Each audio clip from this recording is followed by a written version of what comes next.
Hi everyone, my name is Ahmed Mohammed. I'm a second year, and for my EDLF cognitive project, I decided to discuss the student experience, but more so for students with disabilities. My inspiration for this project came in memory of my 10-year-old cousin who lives abroad in Egypt, but she was born with spina bifida, and as a result, she is paralyzed from the waist down.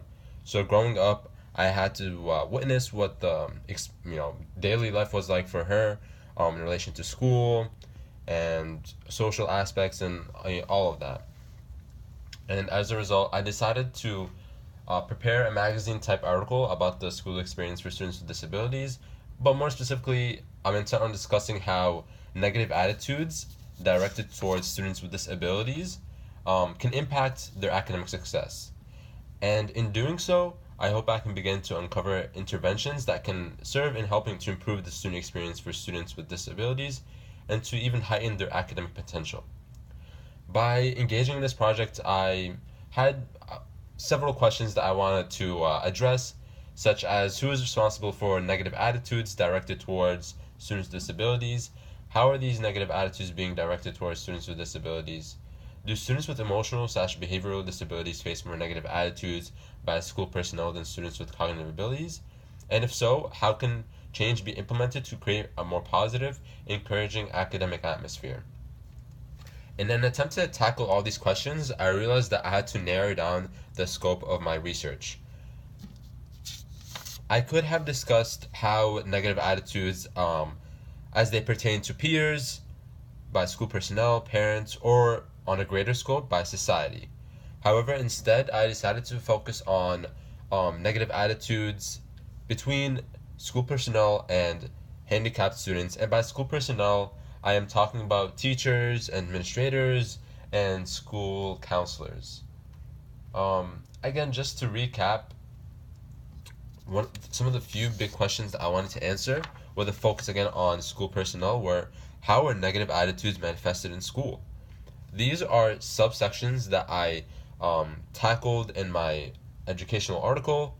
Um, and this is definitely one of the introductory questions that I attempted to tackle in order to um, give school personnels, who are the intended audience for this magazine article, an understanding of how they themselves, although it's maybe unintentional or intentional, how they themselves can manifest these negative attitudes, whether they know it or not. Obviously, I discuss this in a positive way so that they are not, you know, looked down upon or even angry to read this article. And the second big question that I wanted to tackle in my educational article was why do these negative attitudes even exist in the first place? Teachers are given an education.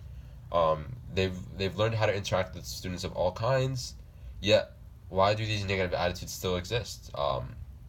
That's another subject that I attempted to tackle in my educational article, and definitely doing empirical research, I've found some pretty profound answers.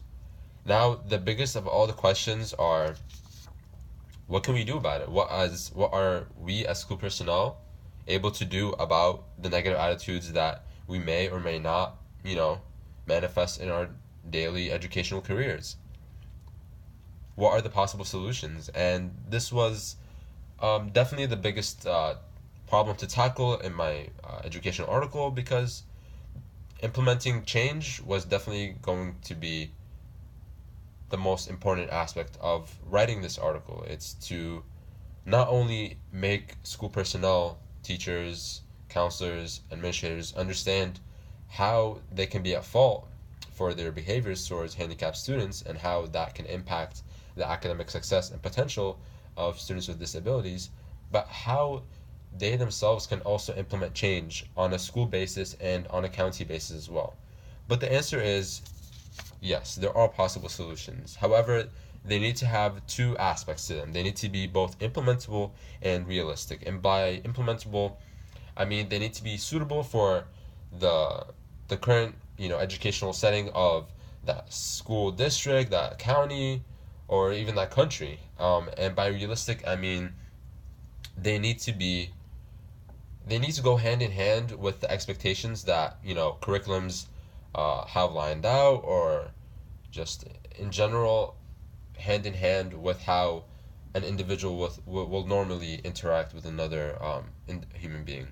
Now I will show the magazine article itself. I decided to format it as like a fellow Edutopia magazine article would be, and here's how it looks. This is the cover. It would look just as an Edutopia article would look if it was to be viewed online.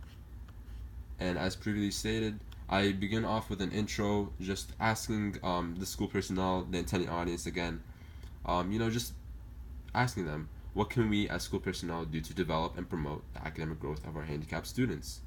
Making them think and ponder for a bit, and then giving a background onto how this has become an issue and why it's persistent even though there is regulation that attempts to stop it. And then I begin to break off into subsections where I discuss how these behaviors are manifested, and how the student success in general can be impacted. And further down, I discuss solutions that can be implemented. I highly encourage you guys to read this. I know that this has a special place in my heart because of my cousin. So this was definitely something enjoyable that I really liked working on. Thank you guys, and I hope you read it.